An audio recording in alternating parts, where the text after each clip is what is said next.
میں تفسیر سننے کے پہلے آداب بھی بتا دوں. قرآن پڑھنے کے بھی آداب اور تفسیر سننے کے بھی آداب. ظاہر سی بات ہے کچھ آداب وہ ہیں جو ظاہر سے تعلق رکھتے ہیں. وضو سے ہونا چاہیے نماز قرآن پڑھنے کے لیے. لا یمسہ الا المطہرون، اس کو صرف اور صرف پاکیزہ لوگ چھوئیں گے. کس کو؟ قرآن پاک. تلاوت کرنے کے لیے وضو شرط ہے یا نہیں؟ چھونے کے لیے سب کو پتا ہے. ادب یہی ہے، ظاہری ادب یہ ہے کہ پاک رہے، جنوبی نہ رہے، حیض و نفاس والی عورت نہ رہے. قرآن پاک کے لیے یہ ظاہری آداب ہوئے. کچھ باطنی آداب بھی ہیں. قرآن پڑھنے کے لیے کچھ باطنی آداب بھی ہیں. تم 10 بار نہا لو، 10 بار وضو کر لو، قرآن کو ظاہری آداب کے اعتبار سے چھو تو سکتے ہو. باطنی آداب میں سب سے پہلی شرط یہ ہے قرآن پڑھنا ہو یا سننا ہو تو عشق مصطفیٰ ہونا چاہیے. ہاں، بغیر حب مصطفیٰ کے اگر قرآن پڑھے گا تو پھر گمراہی کی طرف بھی جا سکتا ہے. قرآن تو قرآن ہے. حدیث رسول کے بارے میں کہا گیا بخاری شریف کے بارے میں کہ بے عشق مصطفیٰ پڑھتے ہیں جو بخاری. سنا ہے نا آپ نے؟ بے عشق مصطفیٰ جو پڑھتے ہیں بخاری. آتا ہے بخار، ان کو آتی نہیں بخاری. بخار آ جائے گا لیکن بخاری نہیں آئی. جب بخاری کے لیے عشق مصطفیٰ ضروری ہے تو پھر قرآن کے لیے کتنا. اس لیے سب سے پہلی چیز میں آپ کو یہ بتا دوں، قرآن پڑھنا ہے یا سننا ہے، عشق مصطفیٰ شرط ہے. شرط ہے. محمد کی محبت دین حق کی شرط اول ہے. اسی میں ہو اگر خامی تو سب کچھ نامکمل ہے. قرآن کی ایک آیت سنا ہوگا نا آپ نے، لقد جاءکم من اللہ نور، قد جاءکم من اللہ نور و کتاب مبین. مشہور آیت. اللہ فرماتا ہے بے شک اللہ کی طرف سے ایک روشن کتاب. قد جاءکم من اللہ نور و کتاب مبین. بے شک اللہ کی طرف سے ایک نور آیا اور ایک روشن کتاب. ایک نور آیا اور ایک روشن کتاب. توجہ چاہتا ہوں، کیا چیزیں آئی اللہ کی طرف سے؟ ایک نور آیا اور ایک روشن کتاب. نور کون ہے سنیوں کو سمجھانے کی ضرورت نہیں. دوسرے لوگ تعویل کرتے ہیں نور سے مراد وہ ہے، نور سے مراد یہ ہے. ہم تو کہتے ہیں صبح طیبہ میں بٹتا باڑا، صدقہ لینے نور کا آیا ہے تارا. ارے ہمارا مزاج تو یہ ہے، بریلی کے امام نے ہمیں یہ سمجھایا ہے، وہی تو جوبن ٹپک رہا ہے، وہی تو جوبن ٹپک رہا ہے، وہی تو اب تک چھلک رہا ہے. نہانے میں جو گرا تھا پانی کٹورے تاروں نے بھر لیے تھے. یعنی یہ ستاروں کی جو چمک ہے نا، تم کیا سمجھتے ہو؟ سائنٹیفک اعتبار سے کہتے ہیں کہ سورج کی روشنی کھینچ کر رات کو تارے چمکتے ہیں. ہم نے سوال کیا پھر سورج کس کی روشنی کھینچتا ہے؟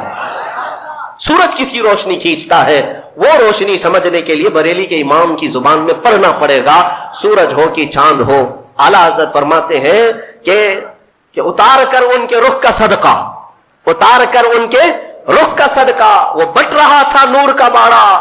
اچھل اچھل کر جبی، یہ چاند و سورج اچھل اچھل کر جبی کی خیرات مانگتے تھے. معراج کی شب میں چاند و سورج اچھل اچھل کر جبی کی خیرات مانگتے تھے کہ اللہ یہ تیرے حبیب کا جو اترن ہے، نہانے میں جو گرا ہے اور پیشانی مبارکہ سے جو پانی ٹپکا ہے، چاند کہتا ہے وہ میری جھولی میں دے دیا جائے اور سورج کہتا ہے میری جھولی میں دے دیا جائے. جو بات میں عرض کر رہا ہوں وہ یہ ہے کہ قرآن میں اللہ نے کیا فرمایا؟ بے شک اللہ کی طرف سے تمہارے پاس کیا آیا؟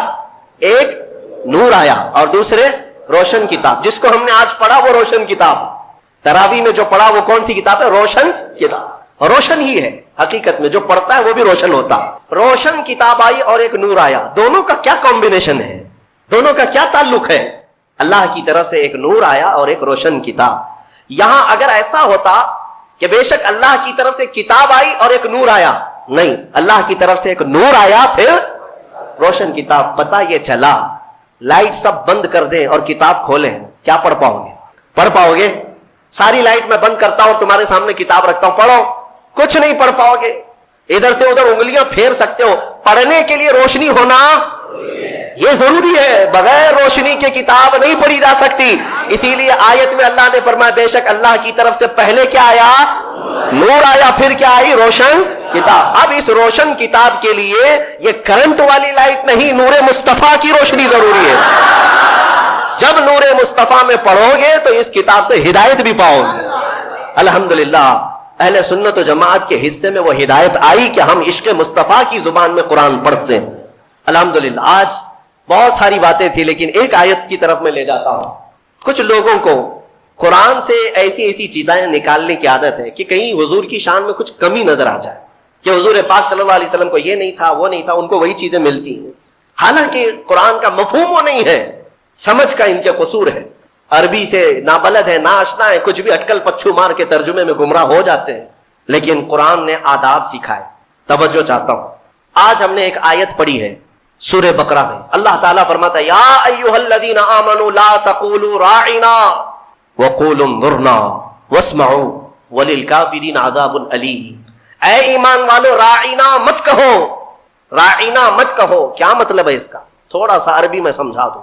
ہوتا یہ تھا کہ رسول پاک صلی اللہ علیہ وسلم جب مجلس میں صحابہ کو درس دیتے، کوئی بات اگر کسی صحابی کو سمجھ میں نہ آتی تو وہ یوں کہتے راعنا یا رسول اللہ۔ آپ کہتے نا پارڈن می، پارڈن می، ایک ٹیچر کو کہا جاتا ہے کہ دوبارہ ارشاد، دوبارہ ارشاد۔ کیوں؟ کہ آپ دوبارہ بیان فرمائیں تاکہ میں اور سمجھ سکوں۔ تو صحابہ کیا کہتے تھے؟ راعنا یا رسول اللہ، اے اللہ، اے رسول اللہ ہماری رعایت کر دیجئے تھوڑی سی، یعنی ہم جلد نہیں سمجھ پائے، اور ایک بار بیان کر دیجئے۔ لیکن اسی زمانے میں راعنا صحابہ کس نیت سے کہتے تھے؟ اے اللہ کے رسول ہماری رعایت کیجیے۔ اسی زمانے میں یہودیوں کی زبان میں راعنا کا ترجمہ غلط تھا۔ راعنا کا مطلب ہوتا تھا ہمارا چرواہا، ہمارا چرواہا۔ تو ہوتا یہ تھا کہ صحابہ کہتے تھے راعنا یا رسول اللہ ہماری رعایت کر دیجیے اے اللہ کے رسول۔ یہودی جو سنتے تھے تو مذاق اڑاتے تھے، دیکھو مسلمانوں کو اپنے ہی نبی کو اپنا چرواہا کہتے ہیں، اپنے ہی نبی کو اپنا چرواہا کہتے ہیں۔ وہ ٹھٹا مار کر کے ہنستے تھے، مذاق اڑاتے تھے۔ لیکن مجھے بتاؤ میرے عزیزو، کسی صحابی کے دل میں یہ نیت تھی؟ ان کے خواب و خیال میں بھی یہ گمان نہیں کہ ہم حضور کے بارے میں ایسا سوچیں، لیکن وہ اپنی زبان میں کہہ رہے تھے۔ لیکن دیکھیں قانون خداوندی کو، اللہ نے اس لفظ کو بھی منع کر دیا جس کا معنی کسی بھی زبان میں الگ آ سکتا ہو، وہ جملہ میرے نبی کی شان میں بولا ہی نہ جائے، بولا ہی نہ جائے۔ اور عام لوگوں کو نہیں، امت میں اگر سب سے اچھے لوگ کوئی تھے تو رسول کے صحابہ تھے۔ ان کو اللہ نے تنبیہ کرتے ہوئے فرمایا اے ایمان والو، آج کے بعد سے راعینا نہ کہو۔ جب اگر دوبارہ کہنے کی بات آئے حضور کی بارگاہ میں تو کیا کہو؟ اللہ نے وہ بھی سکھایا، کہو وقول انظرنا، یوں کہو نظر کرم فرمائی، اللہ نظر کرم فرمائیے۔ ایسا لفظ استعمال کرو نبی کی بارگاہ میں جس کا کوئی بھی کوڑھی دوسرا ترجمہ کر بھی نہ سکے۔ کوئی بھی دل کے کوڑ والا مریض جو گستاخ ہے، بغض رکھتا ہے، عداوت رکھتا ہے، وہ ایسا تصور بھی نہ لا سکے۔ عزیزان گرامی، صحابہ کو جب یہ تنبیہ کر دی گئی تھی، اب ہمارا اور تمہارا حال کیا ہے؟ بعض ایسے لوگ ہیں جو نبی پاک صلی اللہ تعالیٰ علیہ وسلم کے لیے، حضور پاک صلی اللہ تعالیٰ علیہ وسلم کے لیے الفاظ کی ہیرا پھیری کے ساتھ وہ شان رسالت میں تنقیص کرنے کو اور گستاخی کرنے کو یہ سمجھتے ہیں کہ ہم بہت پڑھے لکھے لوگ ہیں، ہم بہت ایجوکیٹڈ لوگ ہیں۔ صحابہ کو جب یہ تنبیہ کر دی گئی کہ آپ راعینا نہیں کہیں گے آج کے بعد، اور اتنا ہی نہیں بلکہ آگے یہ بھی تنبیہ کر دیا رب تعالیٰ نے وقولوا انظرنا واسمعوا، یہ کہنے کی ضرورت بھی کیوں آئے گی؟ غور سے سنا کرو، جب نبی بیان کرے تو غور سے سنا کرو۔ صحابہ کو اتنی تنبیہ ہے۔ دوسری آیتیں ہیں سورہ حجرات کی، وہ پڑھیں گے تو عش عش کر جائیں آپ۔ مولا فرماتا ہے لا ترفعوا اصواتکم فوق صوت النبی، تم میں سے کوئی بلند آواز سے نبی کی بارگاہ میں بات بھی نہ کرے۔ صحابہ کو کہا گیا۔ یہ بھی آیت کس کے لیے اتری تھی؟ ایک صحابی تھے جن کو سنائی کم دیتا تھا، حضرت قیس۔ کم سنائی جس کو دیتا ہے نا وہ بلند آواز سے بات کرتا ہے، تجربہ معلوم ہوگا آپ کو۔ جس کو کم سنائی دیتا ہے وہ اونچا بولتا ہے۔ اس صحابی کی عادت تھی، وہ زور سے کہتے تھے یا رسول اللہ آپ نے کیا کہا؟ مولا کو یہ بھی پسند نہیں تھا، عتاب نازل فرمایا کہ اگر تم نے بلند آواز سے بات کی میرے نبی کے دربار میں، جتنے اعمال تھے اب کے سب ضائع ہو گئے، سب ختم ہو گئے۔ ان تحبط اعمالکم وانتم لا تشعرون، تمہیں گمان بھی نہیں ہوگا، تمہیں پتہ بھی نہیں چلے گا، سارے اعمال ضائع کر دیے جائیں گے۔ اور ایک ادب میں بتاؤں، میرے گھر میں اگر میں آرام کر رہا ہوں، آپ آئیں گے بلانے کے لیے، کیا کریں گے؟ گھر کے باہر سے بیل ہوگی، بجائیں گے، دروازے کو دستک دیں گے، یا میرے نام سے پکاریں گے، ہے کیا اندر، سو رہے ہیں، کیا کر رہے ہیں؟ پکاریں گے نا، یہی تو ہے، طریقے یہی ہے پکارنے کے۔ لیکن بارگاہ رسول کے آداب بھی قرآن میں آئے ہیں۔ صحابہ جب گھر پر جائیں رسول کے، کیا کریں؟ وہ اللہ کے رسول کے گھر کے باہر جانا ہو، دستک دیں، پکاریں، کیا کریں؟ اللہ تعالیٰ فرماتا ہے ان الذین ینادونک من وراء الحجرات اکثرهم لا یعقلون۔ اللہ رب فرماتا ہے وہ لوگ بے شک جو نبی کے حجرے کے باہر کھڑے ہو کر کے نبی کو پکارتے ہیں، ان میں سے اکثر لوگ عقل والے نہیں ہیں۔ اللہ مجھے دنیا میں فلاں چیز دے دے، فلاں چیز دے دے، فلاں چیز دے دے۔ اللہ فرماتا ہے دے دیا جائے گا تمہیں، جیسے ہم مانگتے ہی رہتے ہیں نا، میرے عزیزو اسی لیے کہتے ہیں نا خالی دنیا مت مانگو. دنیا کیا ہے؟ یہ سب مانگنا کہ میرا بزنس، میری تجارت، میری جائیداد، میری پراپرٹی، میری زمین، میرا فلاں یہ بڑھتا جائے، یہ دنیا ہی تو مانگ رہے ہو آپ. اور اللہ فرماتا ہے جس نے ہم سے آخرت مانگی ہم اس کو دنیا بھی دیں گے اور آخرت بھی دیں گے. اسی لیے دوسرے پارے میں اللہ نے فرمایا فَمِنْهُمْ مَن يَقُولُ رَبَّنَا آتِنَا فِي الدُّنْيَا وَمَا لَهُ فِي الْآخِرَةِ مِنْ خَلَاقٍ. جنہوں نے یہ کہا نا ربنا آتنا فی الدنیا، اے ہمارے رب دنیا میں ہمیں کچھ دے دے، اللہ فرماتا ہے دے دیا جائے گا. وما لہ فی الآخرۃ من نصیب، اور آخرت میں ان کا کوئی حصہ نہیں ہو. من خلاق، آخرت میں کوئی ان کا حصہ نہیں ہوگا.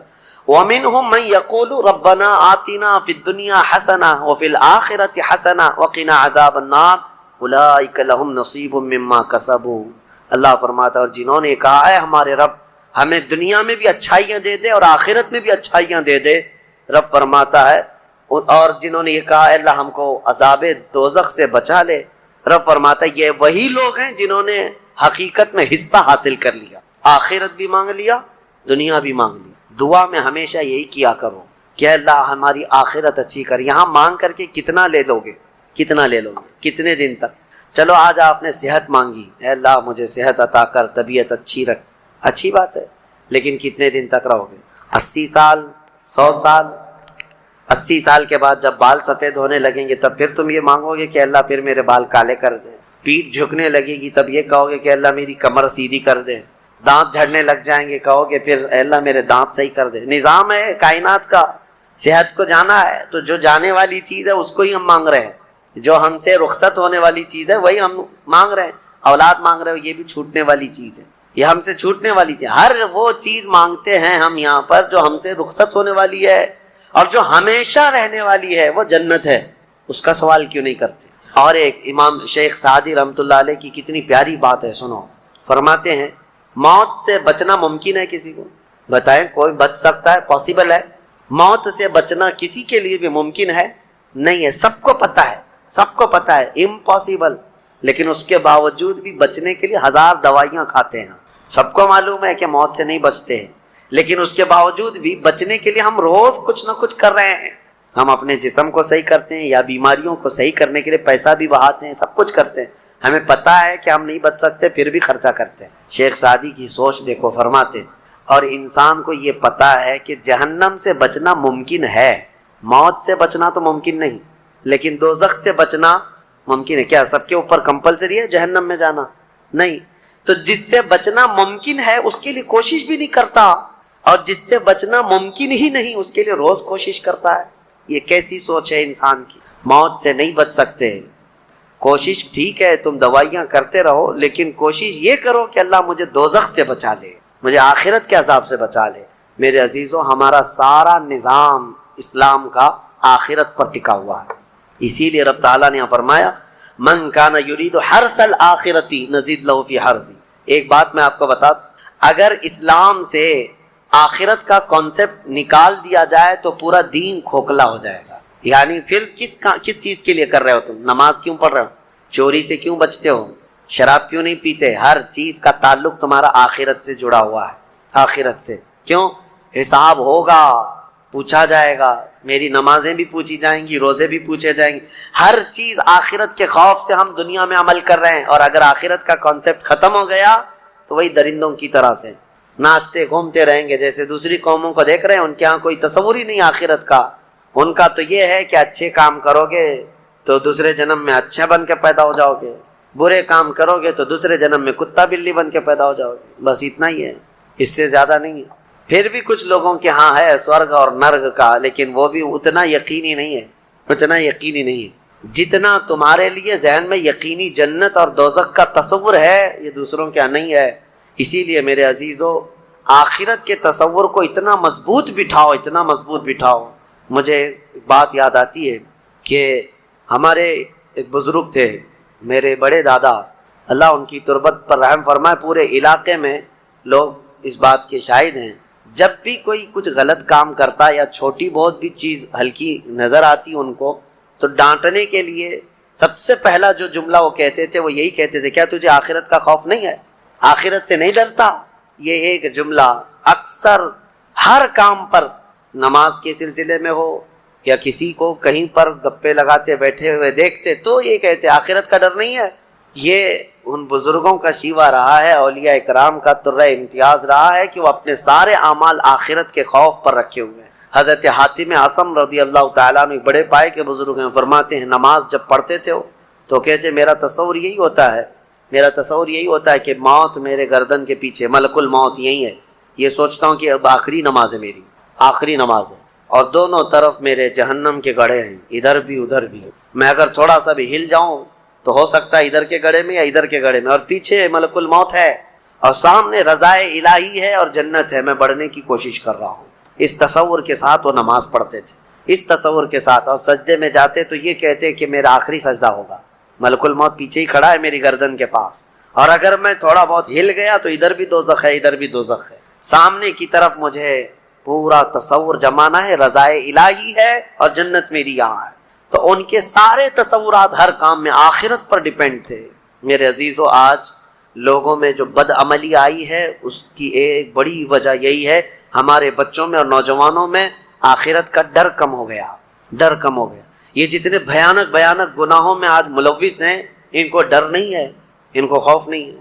میں ایک بات بتاتا ہوں، پچھلے زمانے کی ایک بات ہے کہ ایک پرہیزگار شخص تھے، متقی تھے بنی اسرائیل میں، ایک خاتون جو فحش کاموں میں ملوث رہتی تھی، طوائف تھی یا جیسی بھی، وہ آئی اس عابد کے پاس، یہ پرہیزگار شخص تھا، یہ جب آئی تو کہا کہ رات گزارنے کے لیے میرے پاس کوئی ٹھکانہ نہیں ہے، باہر ٹھنڈی اور بارش ہے، مجھے تھوڑی سی جگہ دے دو۔ اس عابد نے رحم کھا کر اپنے گھر میں عورتوں کے رونے پر کبھی شیطان داخل ہو جاتا ہے، مدد کے لیے عورت رونا دھونا جب کرتی ہے تو اچھوں کا ایمان ختم ہو جاتا ہے۔ وہ عورت رونے لگی کہ میرا خود کوئی سہارا نہیں، بارش میں بھیگ جاؤں گی، میں تڑپ تڑپ کے ختم ہو جاؤں گی۔ اس عابد شب زندہ دار اس نے اپنے خانقاہ میں جگہ دی تھی۔ جب رات ہو گئی تو وہ عورت آئی اس کے سامنے آئی اور اوریانیت کے ساتھ عجیب و غریب حرکتیں کر کے اس کو گناہ پر ابھارنے لگی۔ وہ عابد تنہا تھا، وہ قریب آیا، اس کے بعد پوچھا کیا چاہتی؟ کہا چل کوئی نہیں ہے رات میں، کوئی نہیں ہے، ہم لوگ اپنے جسموں کی سکون حاصل کر لیں۔ اس عابد نے کہا کہ ٹھیک ہے، میں اس سے پہلے تھوڑی دیر میں بھی آتا ہوں، خواہش ہے تیرے ساتھ آ جاتا ہوں، سوتا ہوں، لیکن اس سے پہلے میں دیکھتا ہوں۔ اس نے کیا کیا، گھر میں جو چراغ جل رہا تھا، بہت اس وقت مشال جلائے جاتے تھے، کرنٹ تو نہیں، لائٹ نہیں، مشال جو جلائے جاتے تھے، اس نے وہ مشال کو قریب کیا، پہلے اس میں اپنی انگلی لگایا تو چمڑی جل گئی، ہاتھ جھٹکنے لگا۔ وہ خاتون تیار کھڑی تھی، پوچھنے لگی کہ کیا کر رہا ہے؟ کہا رک جا دیکھ رہا ہوں۔ تھوڑی دیر کے بعد دوسری انگلی آگ میں لگایا، چمڑی جل گئی۔ پھر اس کے بعد وہ اسی طرح جلاتا رہا انگلی کو۔ اس خاتون نے پوچھا کہ کیا کر رہے ہو تم؟ اس عابد نے کہا میں دیکھ رہا ہوں، اس آگ کو میں برداشت کر سکتا ہوں تو پھر ٹھیک ہے، میں یہاں مزے بھی کر لوں گا، اس لیے کہ جہنم کی آگ اس سے 70 گنا زیادہ تیز ہے، میں نے سنا ہے، دیکھ رہا ہوں کہ یہاں کی آگ میں برداشت کر پاتا ہوں۔ 2 انگلیاں سامنے کیا، 3 انگلیاں کیا، 4 انگلیاں جب مشال میں لگایا تو پورا چمڑا جل کر کے صرف انگلیوں کی ہڈیاں کالی ہو کر رہ گئی، ہاتھ پورا چمڑا لٹک گیا، پورا ختم ہو گیا، ہاتھ پورا جلا رہ گیا۔ وہ عورت چیخ مارنے لگ گئی کہ کیا کر رہا ہے، چمڑے کے جلنے کی بو آنے لگ گئی۔ اسی اثنا میں وہ عورت چیخ مار کر کے باہر نکلتی ہے کہ بچاؤ مجھے، بچاؤ، یہ پاگل ہو گیا، پاگل ہو گیا۔ بادشاہ کی پولیس وہاں سے گزر رہی تھی، آئی اور اس نے پوچھا کہ کیا ہوا ہے؟ کہا کہ اس عابد نے میری عزت پر حملہ کر دیا۔ تو پولیس اندر گھس گئی، دیکھا تو یہ بیٹھا ہوا تھا، اب آؤ دیکھا نہ تاؤ، حملہ کر دیا اس پر۔ لوگوں کو باہر پتہ چل گیا کہ ایسا ایسا ہوا ہے، ایک عورت آئی تھی اور اس پر عابد رات کو تنہائی میں اس کے ساتھ منہ کالا کر رہا تھا۔ تو لوگوں نے مارنا شروع کیا، اتنا مارا کہ وہ عابد مر گیا، انتقال ہو گیا، ختم ہو گیا۔ اب مسئلہ یہ ہے کہ اب لوگوں میں یہ بات پھیل گئی کہ اتنے سالوں جس کو ہم نے عبادت میں دیکھا تھا، وہ ایک عورت کے چکر میں آخری وقت بہک گیا اور منہ کالا کر لیا۔ اب اس کے بعد اس کو اٹھاتے ہیں، اٹھا کر کے قبرستان میں جب دفن کرنے کے لیے رکھا گیا، قبر میں جیسی رکھتے ہیں، اس قبر میں تیز خوشبو بھر چکی ہے، ہر جگہ سے خوشبو کے جھونکے آ رہے ہیں۔ لوگوں نے کہا یہ بدکار آدمی کی قبر میں اتنی خوشبو کہاں سے آ رہی؟ اس کو دفن کر دیا اور یہ بات مشہور ہونے لگ گئی۔ بادشاہ خود بھی آیا، پوچھا یہ کیا مسئلہ کیا ہے؟ تو لوگوں کو جب یہ بات سمجھ میں نہیں آئی تو علماء کو بلایا گیا اور پوچھا گیا کہ کیا مسئلہ ہے. کہا گیا کہ یہ بدکار نہیں ہو سکتا، یہ اللہ کی رضا میں انتقال کیا ہے. اس خاتون کو پکڑ کر لایا گیا، پوچھا گیا کہ کیا کیا معاملہ ہوا تھا، سچ بتا. اس عورت نے بتایا کہ اس کا کوئی مسئلہ نہیں تھا، یہ ڈرتا رہا اللہ سے اور آخرت سے ڈرتا رہا، اور رات میں یہ بیٹھ کر کے اپنی انگلیاں جلا لیا تھا، اور یہ کہتا تھا کہ میں دیکھتا ہوں دنیا کی آگ سے میں برداشت کر پاتا ہوں تو ٹھیک ہے میں تیرے ساتھ مزہ کروں گا، نہیں تو پھر آخرت کا عذاب اس سے بھی بڑا سخت ہے. وہ یہ کہتا رہا اور میں بھاگ کر گئی، اتنے میں لوگ آئے اور اس کو مار دیے. بادشاہ نے پوچھا کہ دیکھو اس کو پھر سے نکالو. نکالا گیا. اس خاتون کے بتائے ہوئے اعتبار سے جب دیکھا گیا تو اس کا ہاتھ جلا ہوا ویسے ہی موجود تھا، جلا ہوا ہاتھ ویسے ہی موجود تھا جیسے اس عورت نے واقعہ سنایا تھا. پھر لوگوں نے بہت توبہ کی کہ اس کو مارنے کا کیا گناہ تھا، اس کا جرم تھا، لیکن بہرحال وہ شہید تھا. اس حکایت کو نقل کر کے فرماتے ہیں صاحب حکایت کہ یہ وہ لوگ تھے جن کا ہر کام آخرت سے جڑا ہوا تھا. وہ ایک حرکت بھی کچھ ان کو دنیا میں ڈگمگ نہیں کرتی، ان کے پاؤں کو نہیں پھسلا پاتی. کیوں؟ وہ ڈرتے اس بات سے تھے کہ آخرت میں کیا ہوگا، آخرت میں کیا ہوگا. میرے عزیزو، میں آپ کو بتاؤں زنا کی جو سزا ہم نے بتائی تھی، اس سے قبل بھی میں نے بتایا کوڑے مار دیے جائیں 100 یا سنسار کر دیے جائیں، یہ آخرت میں دی جانے والی سزا کا 100واں حصہ